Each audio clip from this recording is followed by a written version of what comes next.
الحمد لله وكفى وصلاة الله وسلامه على رسوله المصطفى وعلى آله وصحبه ومن تبعهم بإحسان إلى يوم الدين. أما بعد أيها الإخوة والأخوات، الله تبارك وتعالى قرآن كريم كأه وحليه هاي وينو أمريا ورددك إيمانك له ضدك مؤمنين تأهو waxaad noqotaan kuwa ilaahay u hiiliya sidii nabi ciise ba u yiri reer bani israa'iil ugu yiri wariyaa ilaahay iigu hiilinaya xaqiisa kadibna xawaariyiintii waa ardadiisii ay yiraahdeen annaga ilaahay hiiliyayaashiisa annaga ilaahay u hiilinayn qola khilaaftay إلهينا تبارك وتعالى يجو جوش السيء أو قعنت السيء أو أتكاذي أو سرمري.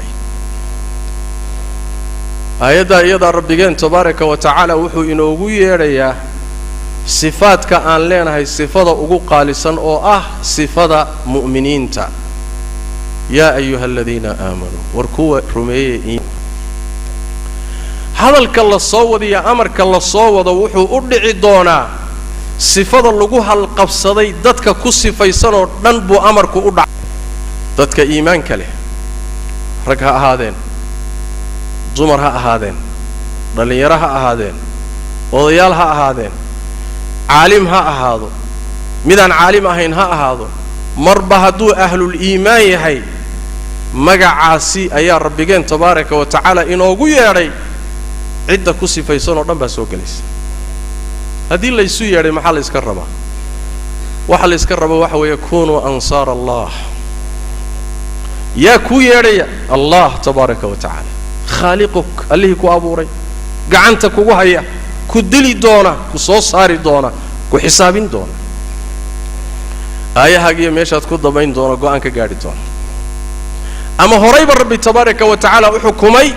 كاسا كويري صفة معان بدن وقيمة بدن بوكوجو يريا مقعد كقيمة بدن هبلو هدي لقولي لا كقيمة بدن محل لقولي يريا مركز سوتش ستوحى لقوليه وحد نقطة مد إلهي أهيلية والرب مهيلو كاجبها هي وحال جوضا مد أهيلية إلهي دين تيس دين كربي أهيلي وحج ووحكي قبو maxaan ugu heliyaa wax kasto suurtagal ah oo awoodi karto shariicaduna ku ogashay sida ibn al-qayyim ibn ulayhi ibn kathir alayhi rahmatullah ayada waxa lagu amrayo waa dadka muuminiinta waxaana amar lagu siinayaa inay noqdaan kuwa Allah u heliya xaaladahooda dhan waxay Allah ugu helinayaan diinkiisa hadalladooda afka iyo carabka ficilkooda iyo dhaqankooda naftooda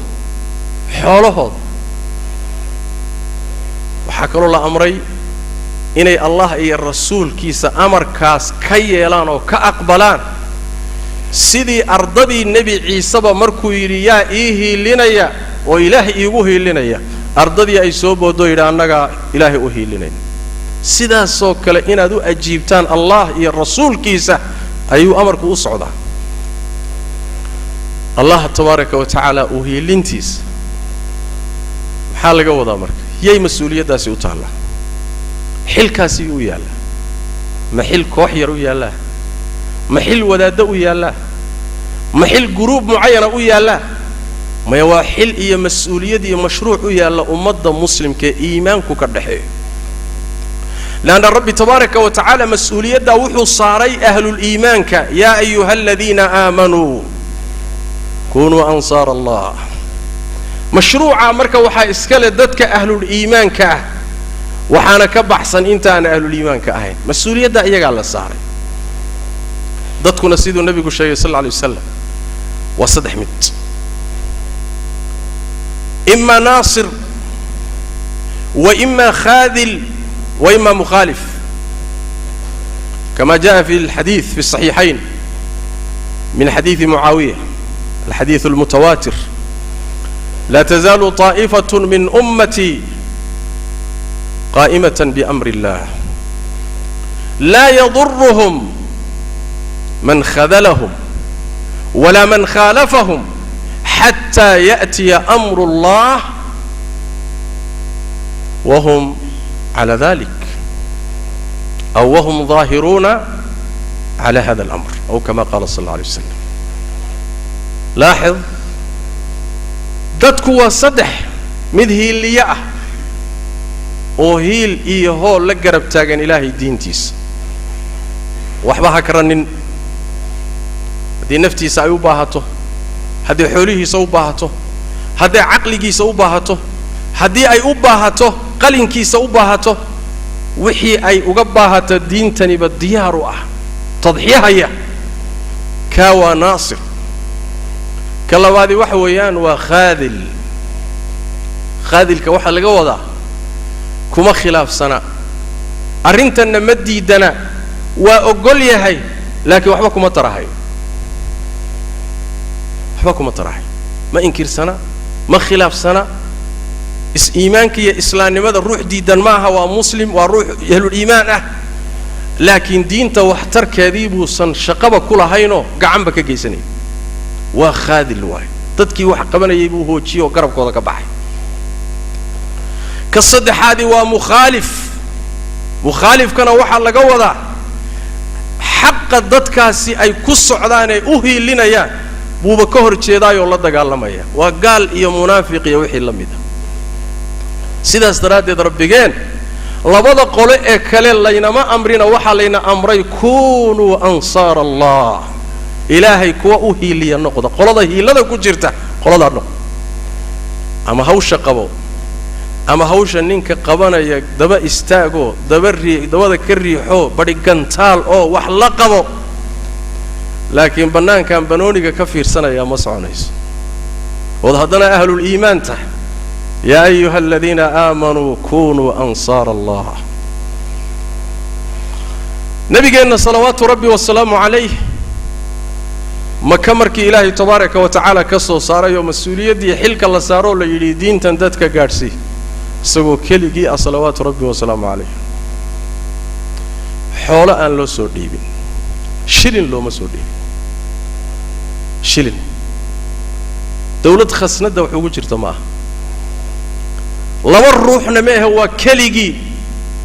xilka qaad baa leeyahay caalamkana gaarsiin. waa dhaqaaqay salawaatu rabbi wa salaamu calayh.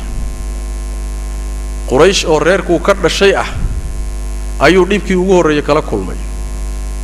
iyaga ka hor yimid, way la dagaalameen, si walba iyo usluub kasta ula dagaalameen. wuxuu bilaabay nabigu salawaatu rabbi wa salaamu calayh xilliga xajka la yimaado, qabaa'isha iimaanaysa iyo ummadaha xajka iimaanaysa inuu intuu dhex maro mid isugu bandhigo oo uu yidhaahdo war yaa ii hiilinaya oo i garab istaagaya oo i soo dhowaynaya si aan ilaahay kelimadiisa dadka u gaadhsiiyo risaalada alle. quraysh baa arrintaa ii diiday, iyagaa iga hor istaaga, waa reerkaygii, war yaa i garab istaagaya oo garab ii noqonaya. isagoo socda salawaatu rabbi wasalaamu calayh baa wuxuu ku soo baxay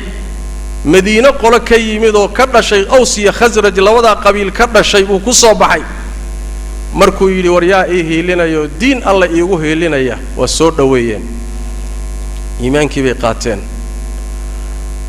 markaasaa ballan bay la galeen nebiga salawaatu rabbi wasalaamu calayh. ballantay la galeen waxay ahayd haddaad noo timaaddo ood madiine noogu timaaddo, naf iyo maal iyo nafiis iyo wax kastoon haysanno baan kugu difaacaynaa. carruurtannada iyo reerahannaga waxaan ka difaacannu kaa difaacayna. hoostannada lagaala bixi maayo, laakiin noo imow. nebigu salawaatu rabbi wasalaamu calayh muddo kadib waa kii rabbigii u oggolaaday inuu hijroodo oo madiine u hijroodo. waa la soo dhoweeyey, ansaar baa soo dhowaysay, way garab istaageen, magaaladoodii bay keeneen, ay deganaayeen, ballantii ay nebiga la galeen bay oofiyeen. adduunkii carab oo dhan baa intay isugu timid oo isku dayday inay baabi'isay sutida u dhigeen waxay ku talagaleen inuusan ninka hadhin nabi maxamed iyo mabdu u wato inay garab istaagaan markay garab istaageen arrintaana ka run sheegeen rabbi baa iyagana garab istaagay tabaaraka wa tacaala markaasaa waxay qaateen magac iyo laqab cid kale oo la aynan jirin qur'aanka iyo sunnadaba ayagu caan ku yihiin oo waxaa lagu magacaabay al-ansaar hiiliyaashii allah la yidhi magacaasay ba leeyihiin nabigeenna salawaatu rabbi wasalaamu calayh maadaama kaalintii iyo dowrkii ay diintan iyo faafinteedii iyo garab istaaggii nebiga ka soo qaateen ayaa waxaa la gaadhsiiyey maqaam aad u sarreeya waxaa nebiga axaadiistiisa ka mid ah salawaatu rabbi wasalaamu calayh bukhaari iyo muslim baa xadiidka soo saaray wuxuu nebigu leeyahy sal alla alay wasalam ansaar waa reer madiina nimanka aan ka warrayn nebiga u hiiliyey ansaar ma jeclaado ilaa ruux mu'mina mooye mana naco ilaa ruuxii jeclaada ilaahay baa jeclaan ruuxii nacana ilaahay baa nacay عجائب بل حديث كأنس وفي صحيح البخاري نبي يقول صلى الله عليه وسلم على مدى اللقوقرت مؤمنك وجعيلك أنصاروي على مدى منافق اللقوقرتنا ونعيبك أنصاروي إنه أنصار نعم نبي قلنا صلوات ربي والسلام عليه وحو كدارتي إنه ضدك وقودش عليه ما ننتي حنين انت نيمانك قبائشي هوازن يثقي نبيgu ka adkaaday sallallahu alayhi wasallam qanaa'in badan laga qabsaday ayaa odayaal fara badan oo islaamnimadooda iska dhaweyd oo quraysh iyo odayaal kale leh buu nabigu qanaa'imtii u qaybiyay ansaar oo soo mitiday oo dagaalkii maka lagu qabsaday 2 bilood ka horna gashay ama wax yar ka hor gashay dagaalkana u badnaa oo qanaa'imtii la qabsaday laga qadiyay ayaa wax tirsaday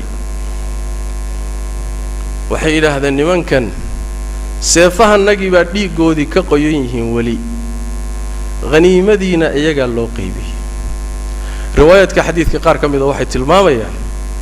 arinta waxa tirsaday ansaar odayaasheedii akhyaarteedii ma ahayna dhalinyaro ahayd dhalinyaro reer ansaareed baa warku ka soo fulay nabigu salawaatu rabbi wa salaamu alayhi siyaasadiisa xakiimka waxa kamid ahaan jiray fitnadu markay bilowga tahay buu ka hortagi jiray salawaatu rabbi wa salaamu alayhi إلا إن دبل قبته ماله دبنا لا قبته ماله دبل قبته ماله دبنا لا قبته ويلاده ولا جوهر تجا لكن كده بتجمله سياسة سي حكيم كايب ذي كم صلوات ربي وركي مركو سوق على أنصار وحبي شيء جيسا أيو النبي صلوات ربي وسلام عليه إسويان قري إسوق إماده قري يجيبوا كل من صلوات ربي وسلام عليه مركز وحي كيري محويه وحي يجسوكين قاري مركز وحي لهذين بين مين الشيء كتير منافق نما مين أقول وحي لنا وركا كسوق على أساسوي مركز النبي صلى الله عليه وسلم صار لكم التهين إني ضدكم الله بتان غنيمة ويقريه هذا لا آذار إذن كنا النبي محمد قيب أهان وقادتان ويقريهن لا آذار الله أكبر بلا والله بلا والله نبي محمد إن قيب وقادتان ما يدين ديقضاء ها مركز النبي صلوات ربي وسلام عليه hadday ansaari jid marto ama ay tog marto ama gol ay marto ansaar jidkay martay baan mari buu rasuulku sallallahu alayhi wasallam dadka intooda kale waa marada kore ansaarna waa marada jidkayga xigta buu nabigu yiri sallallahu alayhi wasallam leesh marre madiina ma madiina saas ku muteen ma midab bay ku muteen ma nasab bay ku muteen ma sawirro quruxsan iyo qurux bay ku muteen maya laakiin waxay ku muteen gacantii iyo wanaagii iyo kaalintii ay ku lahaayeen isgarab istaagii nabi maxamed sallallahu alayhi wasallam iyo nusradii ay diintan u geysteen markay ka run sheegeen ilaahay baa u nusreeyay tabaaraka wa taala ayadaha quraanka walaalayaal waxay tilmaamayaan hiilada ummadani inay rabbigeed xaqiisa hiila ka hesho waxay ku xidhan tahay inay diinka ilaahay u hiiliso in tansurullaha yansurkum haddaad allah u hiilisaan uu idin hiilin hadduu allah idin hiiliyana cidina idinka ama adkaan karto in yansurkum allah fala ghaliba lakum wa in yakhdhulkum faman dha alladii yansurukum min bacdih hadduu alla idin hiiliyo yaa idinka adkaan kara haddiise alla garabkiinna ka baxo yaa kaloo idin hiilin karo wax idin qaban karo waay hiilada rabbi maxaa lagu gaari karaa nasru diin illah ilaahay diintiisa u hiiliya ilaahay diintiisa wax la qabta ilaahay diintiisa xoolaha ku bixiya ilaahay diintiisa qalinka ugu adeega ilaahay diintiisa carruurta ku tarbiyeeya ilaahay diintiisa nafta markay u baahato siiya wax kasta oo qaaliyood haysato u ogolow rabbiga tabaaraka wa tacaala waxba kaagama baahna laakiin waa adiga maslaxadaada wey waa adiga dantaada wey rabbigeen tabaaraka wa tacaala wuxuu qur'aanka kariimka inoogu sheegaya goorta ummadda iyo dadku ay samayn waayaan mas-uuliyadda iyo xilka qaadan waayaan karaamada iyo sharafka iyo hibadana ay qaadan waayaan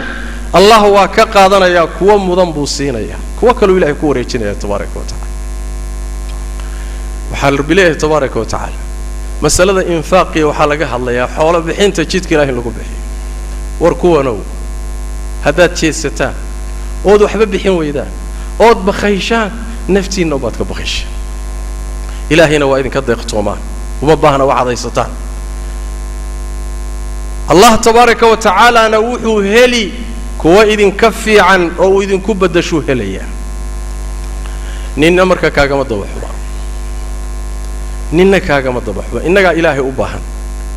walaalayaal dadku kulli nin walba dadaal buu wadaa subaxdii waa la ka lahaa nin walba maskaxdiisii caqligiisu saasuu u wareegayaa qalbigiisa waa shaqaynayaa mar haba yaraatee nabadaadka iyo dhaqdhaqaaqa iyo fikirka iyo qasadka ma joojinayo laakiin maxaad u qasadaa maxaad ka fikirtaa maxaad ka murugtaa xubnahaaguna joojin maayaan mar intaad soo jeedaba inay dhaqdhaqaaqayaan laakiin maxaad ka shaqaysaa nabigeennu wuxuu yidhi sal alla alay wasallam ruux kasta waa ka lahaa laakiin ruuxna markuu ka laho naftiisuu xoreeyaa oo khayr buu maalintiisa kasbadaa ruuxna naftiisa waa halaagaayoo wuxuu ka shaqeeyaa wax ilaahay ka fogaynaya laakiin ruux xubnihiisu laaban yihiinoo meel fadhiya ma jiro miyaadan raalli ku ahayn madax loo adeego iyo dawlado loo adeego iyo boqorro loo shaqeeyo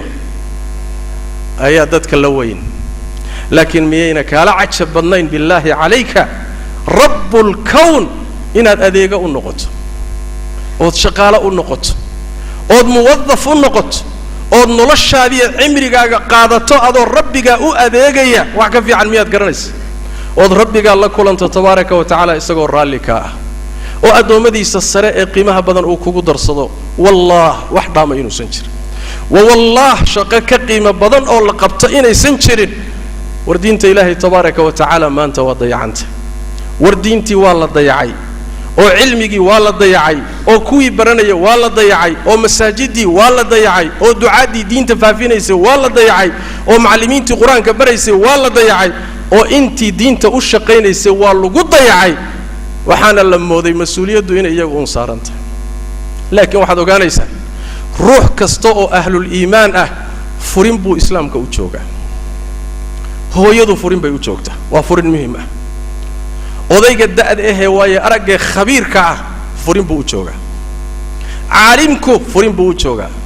taalibulcilmiga diinta baranaya furin buu u joogaa dhallinyaradu furin bay u joogtaa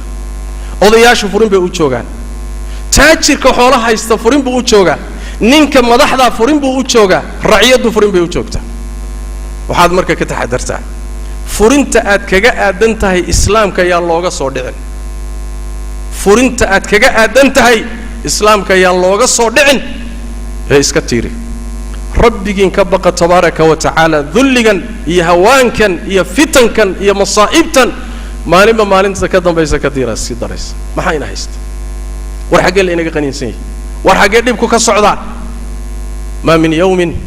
ilaa waladii bacdahu sharun minhu maalin ma jiro ilaa midka ka dambeeya unbaa ka sii daran xaggee balaayadu naga haysata leanna waan lunnayo jidkii jid aan ahayn baan ku lunnay aan soo noqonno diinta rabbi tabaaraka wa tacaala aan madaxa saarno aan u wada adeegno khidmadeeda aan qabanno nin walbana meesha kaga aadan ha u soo diyaar garoobo diyaar ha u noqdo guryahan dheerdheereedan dhisayno suuqyadana wada camiran magaalooyinkan xoolahan la kala dabarayo akawnadan buuxa iyo diintii rabbi oo agoon ah ما حساب تاسين إنسان إيمان بيدن لته ووحي إذن لته ربي إنك قرصونته تبارك وتعالى اتقوا الله يا عباد الله إلهي كبق تبارك وتعالى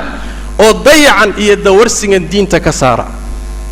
maxaa keenay markii mashruuc diineed laga hadlayo in la idin dawarsado oo gacmaha la idin hoorsado oo wajiga la gado oo lagu rafaado oo sidii miskiin dawarsanayo oo kale gacmaha la idin hoorsado oo dadka duleysaan mashruuca laga hadlayo soo mashruucaagi ma waxa laga hadlayo wax loo qabanayo soo mas'uuliyadeedu kuma saarna markaan ku bariyeen ee lagu bariyo gacmaha lagu hoorsanayo idadigana madaxa taagayseed ku moodo muxuu ahay inaad yaani wax weeyaan aad mas'uuliyadda ku saarnay yaa iskale mashruucan waa mashruucaagi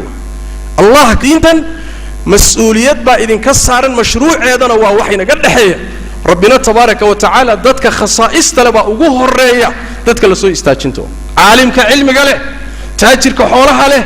نينك حكم كي أودها يسته وذاتك وجوه الرئية ميزان كلا صو صاري دون إلا دي دور محد دين توقبت صلوا وسلموا على خاتم الأنبياء والمرسلين اللهم صل وسلم وبارك على عبدك ورسولك محمد وعلى آله وصحبه أجمعين وارض اللهم عن الصحابة والتابعين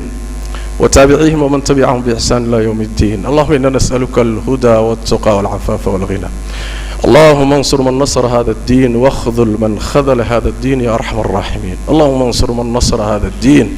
واخذل من خذل هذا الدين يا أرحم الراحمين اللهم ردنا إليك ردا جميلا ووفقنا لما تحب وترضى اللهم انصر دينك وكتابك وسنة نبيك يا حي يا قيوم اللهم اعز الإسلام والمسلمين وأذل الشرك والمشركين ودمر أعداء الدين يا قوي يا قهار اللهم يا أرحم الراحمين برحمتك نستغيث ردنا إليك ردا جميلا اللهم اغفر للمسلمين والمسلمات والمؤمنين والمؤمنات الأحياء منهم والأموات برحمتك يا أرحم الراحمين وسبحانك اللهم بحمدك نشهد أن لا إله إلا أنت نستغفرك ونتوب إليك